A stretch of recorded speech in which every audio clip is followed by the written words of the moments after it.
I have something very exciting to share with you all. Some of you may remember one or two of these videos. This is trail cam footage. I believe it was 2022, and I've got a few here for you. And I mentioned this in previous videos talking about the trail cameras and setting up the trail cameras and how they're very keen and on to those trail cameras. The Sasquatch, right? The Sasquatch. I've been doing it for a few years now, and they are, I think a lot of people don't give them credit enough and think they're, similar to a bear or a grizzly, and they don't know better. Very wrong. They're very smart.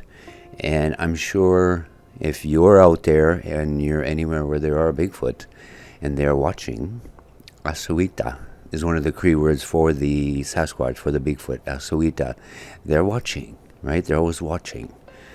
They're watching you set up that trail camera. And so they're going to be curious, and I think they understand the IR too at night. I don't know if you've ever seen a trail camera set up in the trees at night in the darkness. A lot of people say, well, can you not block the light off? Like put tape over? No, we need the IR light for the IR camera lens to actually see in the dark, right? So you can't really cover that up. If you block the light off in front of the camera, things go dark, right? So you can see that a long ways in the trees. I have been 200 feet in front of the trail camera in the dark, and you can see that in the trees. It looks like a red eye. So I think they're very, very cautious. They're very curious, but they stay out from the front of that light and that camera. I think they understand cameras, especially the ones that are around here, because I'm going out with my cameras. I think they get it. They understand it. A lot of people don't. They think they're unintelligent and they're an ape in the forest and what have you, and they don't know better. They don't understand any of this stuff. They're way off base. We're dealing with some major intelligence here at a level that we can't go to, especially when it comes to their abilities and things like that, the things they can do, right? We're dealing with dimensions. We're dealing with time, space, portals, orbs, spirit orbs. We're dealing with a lot of paranormal. It goes right alongside with the physical being themselves. The scientific community, they can't go beyond that science, that physical realm, this three-dimensional, they're here physical beings, that's it. In this instance, in this case, with this subject, I think they're off base. But again, they can only get to a certain point, and I think the majority of people are starting to realize that they're beyond the physical. They're not just the physical, they're beyond that as well. We'll just keep going forward, right? We're going to be getting some pretty amazing stuff where it comes to the non-physical and the dimensional doors and portals that are opening up. And I mentioned in my last video those tag-alongs, right? Those tag-alongs that are with them, and we're finding them, we're seeing them, I'm capturing them. I don't want to ramble on here too long. I get talking, and I enjoy talking about Bigfoot. I really, really do. Okay, this first video, I need to bring up a couple of things about this area where I have the trail cam set up. The majority of you, I'm sure most of you know about the 2 mile location, which is 2 miles from my house. Is where I mentioned about the caves. There are caves back in there. There's 2 waterways that come together and they form this great big gorge type cliffs and what have you back in there, right? And some of you may be asking, well, have I went back there? Have I filmed the caves? No. Anytime I go close to these areas, the Bigfoot, it's a place that they don't want me in and don't want me to go too far into this place. And I listen. I've tried a couple times to go in there in the past, and they've growled and broke trees and kind of telepathically pushed back at me, basically saying, no, back out, go back, like stop, right? And I listen. There are places, and it could be where they bunker down or they sleep, what have you. Maybe there's more of the family back there in those caves. I don't know, and I probably will never know because I don't go in there and push things, right? With none of these groups, I don't push anything. We just gotta listen and respect their space, right? Their territory, the things, their structures, what have you. Where I have these trail cams set up, it's at the end of this field. It's 2 miles from my yard, from my house. You're going to hear the vocals and stuff in these videos, and we still have quite a few that I haven't even went through, and I will as we go through here, if I can, through the winter, through these cold months. We've been dealing with some very, very cold weather. I have time to do this stuff through the winter, right? So I may have some more of these coming up through the winter for you. But you hear a lot. You hear a lot of these, Sasquatch taking down elk, or tearing apart the deer, stealing someone's kill. I know quite a few hunters. I come from a long line of hunters and trappers, and we grew up eating wild meat. That's what we were born and raised with and on. All of my relatives, my grandparents, my great-grandparents, that's the environment I come from, right? I don't know any of these stories, and I've never heard them talk about any of those stories, or that they've heard stories about that. So I don't listen to everything and believe everything I hear. I base what I speak about and what I talk about on personal experience and people that I know personally. And I am boots on the ground, right? I'm actually out there, boots on the ground. This is real time. I'm taking you guys out there with me. So this, where these cameras are, there's a lot of game. What I've heard from one of my neighbors is that this herd of elk numbers, I think the numbers are about 28 or 30 head of elk. In the month of May, every spring, that herd, all the cow elk, the females come right here to have their babies. If I was the trees that you see across this field in these videos, you can walk up in there and I wasn't able to count the beds, the elk beds.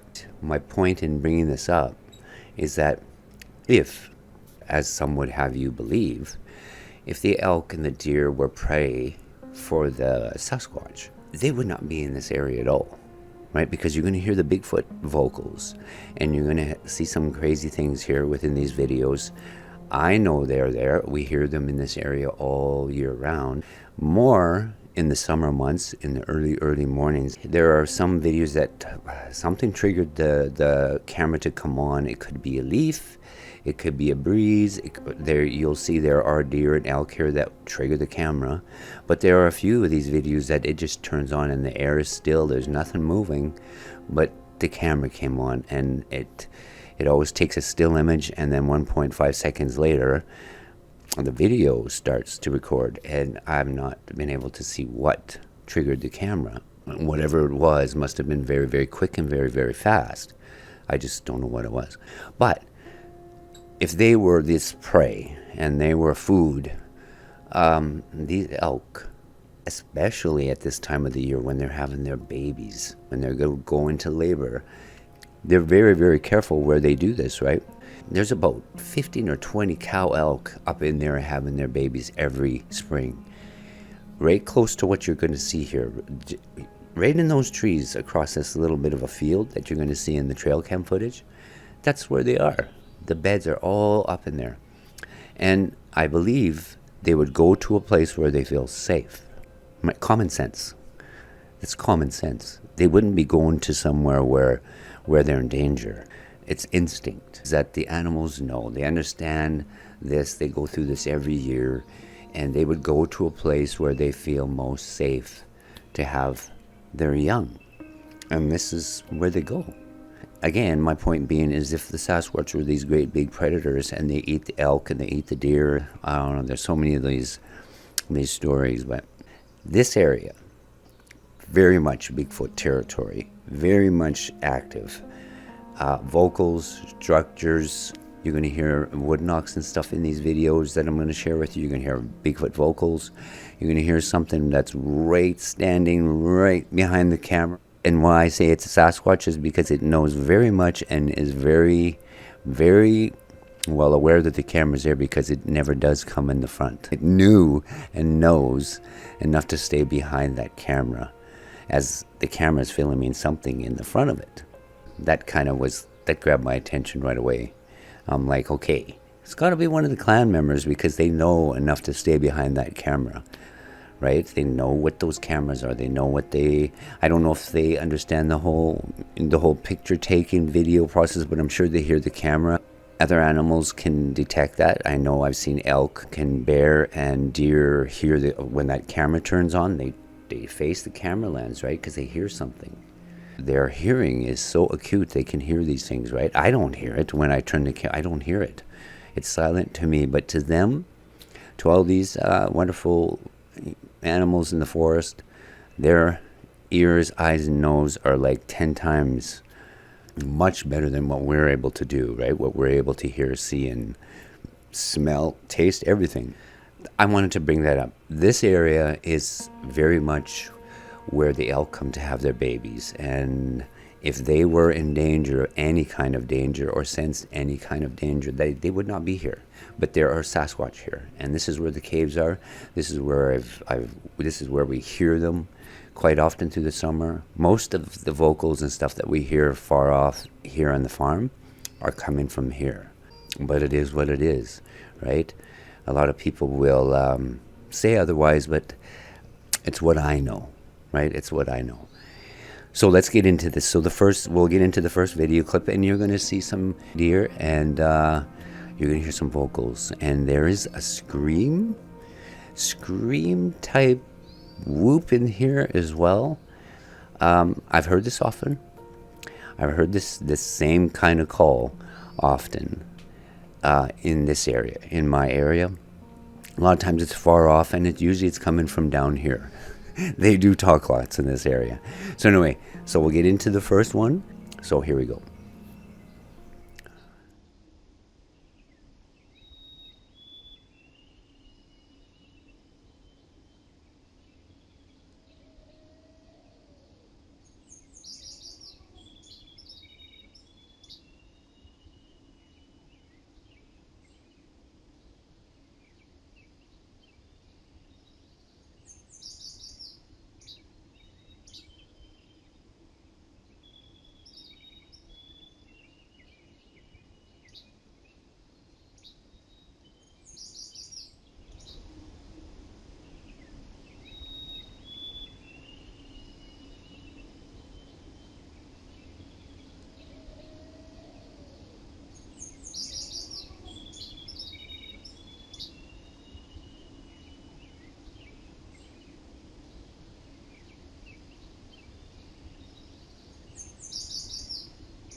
All right, so second clip. This is 6:55 in the morning. Sun has just come up. The sun comes up very early up here in western Alberta. I believe there's four. In this video. 4 small buck deer. Where I want you to pay attention to is in between the screen left and the tree that's right in front of the camera. Look and stay focused to the back. In those trees across the field. Some of you may have seen this one already. I don't know. These are orbs of some kind, but what I find very interesting is as they come through the sunlight and get into the shade of those large trees across that field, it almost looks like they're melting. I don't know what these are. It's almost like seeing a comet or a falling star leaving a trail behind it in the sky. Again, this is the 2-mile location. Lots of strange anomalies, strange sounds, orbs. I've captured orbs on the trail cam at night, and I'm thinking it was them that triggered the camera to come on. I'm not 100% positive, but as soon as the camera come on, you can see these orbs, right? And they're moving very slow, but they're there. So there's a lot of activity, a lot of things in this location. If there was a road to it, I probably would go there more often, but I got to walk, like I say, 2 miles. It's a 4-mile trip, right? When Sammy and I go in for the hike to get there, it's a 4-mile trip. And, you know, he's getting older, and I think the last trip we made there, he was very tired. I think he slept all day and all evening when we got home. So, but anyway, like you're going to see here, Not so much any vocals or anything. I don't hear anything in there. Unless you hear something, let me know. But I don't hear much where it pertains to the Sasquatch vocals. But there's these lights, these orbs, and this is very early in the morning. So here we go.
Okay, on to number 3. What happens here is, I'm just going to call this one popping and knocking. This is very much Sasquatch vocals. I've heard this in probably about 3 of the places that I go visit. This popping sound. And, you know, it reminds me almost like a cupping of hands. If you could make a hollow sound. You're going to hear this in this video, and again, I don't know what triggered. This is one of those ones I don't know what triggered the camera, but you do hear motion or movement right close and near to it. So there must have been enough movement there, whether it was maybe the leaves there in the trees or it went. I don't know what triggered the camera to come on, but it comes on, and you're going to hear these weird noises, popping sounds. I think there's a couple in there that are possibly wood knocks. And again, if I've missed anything and you hear something in there, let me know, because I know some of you guys have some pretty good AirPods and earbuds and what have you. Probably better than what I have. But yeah, so this one we're just going to call the popping and knocking.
Okay, video number 4.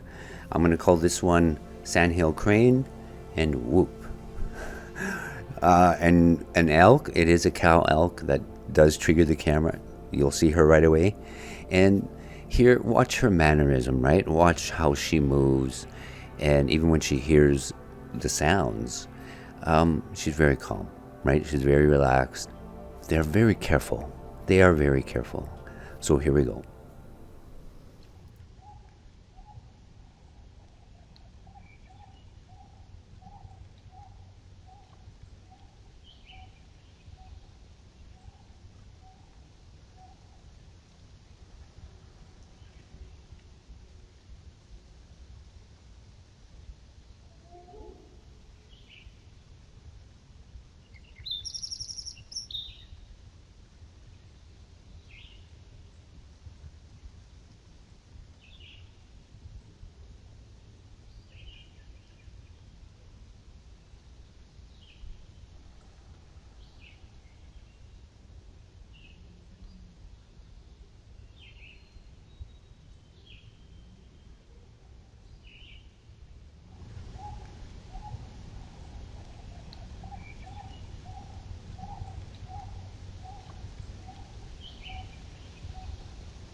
On to the next clip. This is the one.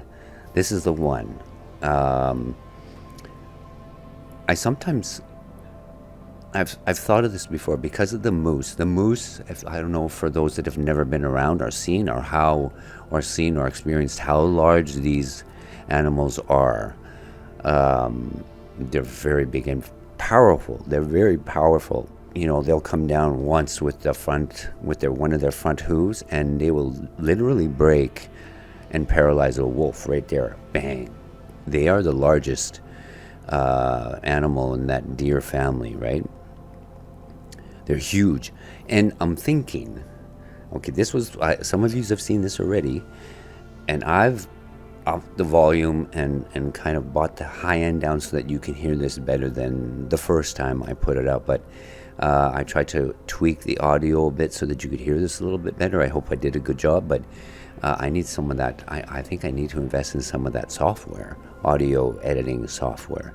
So you can, there's noises you can cancel out and others you can bring up, and it would be a learning process for me, but I think I do. I need to get that because there's so much of that happening within my videos and in the trail cam footage and stuff here, especially at that 2 mile location. But so the moose, obviously, her and her calf obviously triggered the camera to come on, and pay very, very close attention to the sounds that are near to the mic, to the trail camera itself. And this is where I had mentioned earlier about whatever this is new enough to stay behind that camera. It never does come out, and if it did, it would have triggered the camera to come on that a second time, but it never did after that. So this is the one. There's something right next to the camera. You're gonna hear it. Listen very closely. Turn the volume up. Have your earbuds or earphones or headphones, what have you. You have them on through these videos and listen very carefully. And the grunt at the end.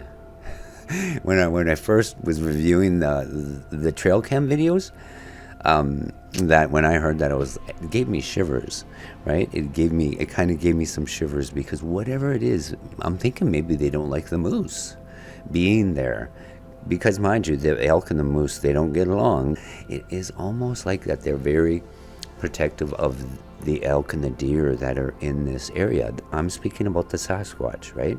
You rarely see moose down in that area, but on this day, this wonderful cow moose and her calf come through, and whatever's there does not like it. Here we go.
So there you have it. That's what I got for you for now. More than likely be some more of these videos come up. I think it's good to talk you through it and a little bit about where this is, what's happening, what I believe is going on, and some of the things that I believe in and that I know to be true, right? That I know to be true. Be careful. Again, be careful what we take in, right? And believe in. I think it's just, it's common sense approach to this stuff, right? We got to be careful what we're hearing and what's constantly being pushed. It does affect people's perception of things, of what's real and what's true. We're being bombarded by this stuff, right? I know you are. Again, it is what it is, right? This is only my opinion. It's going to be up to you in the long run to decide what is real, what is true, what is not true, what's false, and where you go with your belief, right? Where you go with that. Thank you all for being here. I appreciate all of you, and stay tuned. I have another video coming up, and this will be my Christmas gift to all of you. And in a way, it's kind of the Bigfoot's gift to all of you as well. It's taken years. It's been baby steps to get not so much the clan here that I grew up with, but the other groups, right? The other 3 groups that I go visit. It's taken, we're going on to what, 6 years now? That they're, just in the last 2 years, they're becoming a lot more comfortable with me being there. So it's taken a while, and it'll just get better, right? So yes, stay tuned for that Christmas video. It should be up soon. I'm hoping to have it up before Christmas. So everybody take care, and I will see you in the trees. Bye for now.